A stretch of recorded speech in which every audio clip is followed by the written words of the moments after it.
Hey guys, so we're at day 12.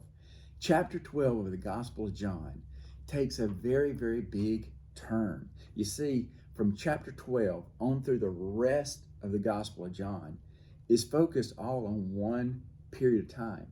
It's the week leading up to Jesus' death on the cross, and resurrection. You see, this is such an important thing that, yes, almost half of the Gospel of John is all dedicated to this short period of time.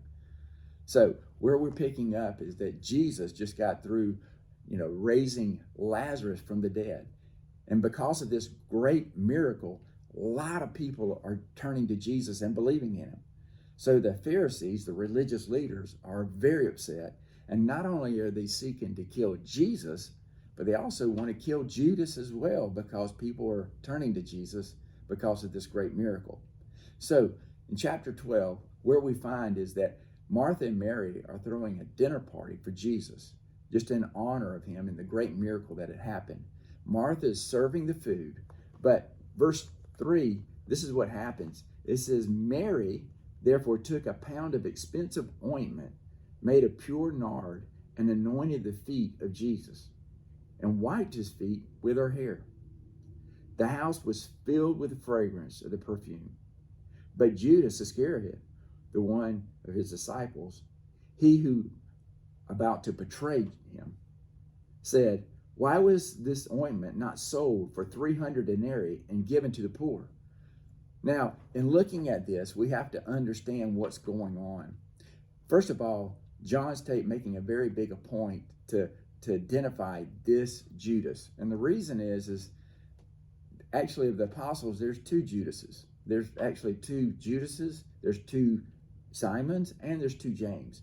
So he wants you to know which one he's referring to, that this is the one who really didn't have the best interest of others in mind, but was really focusing on the money. As you know, he ended up betraying Jesus for money, for 30 pieces of silver. So this is in the heart of Judas already.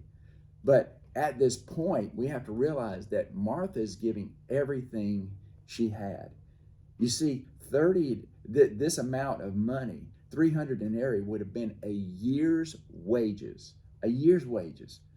Mary was giving all that she had to serve and be at the feet of Jesus. But now Jesus responds, verse 7. Jesus said, leave her alone, that she may keep it for the day of my burial. Now, Jesus realized that the day of his burial was just days away. For the poor you always have with you, but you do not always have me. And so Jesus wasn't discounting giving to the poor at all. Actually, we see that he emphasizes that a lot in his teachings.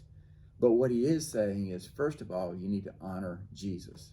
A lot of times we want to do what we think is the good thing, and we immediately try to figure that out on our own.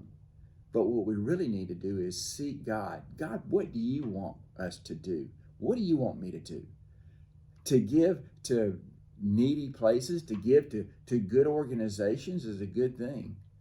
But always make sure that we're taking the opportunity to serve Jesus, to give to Jesus what he wants.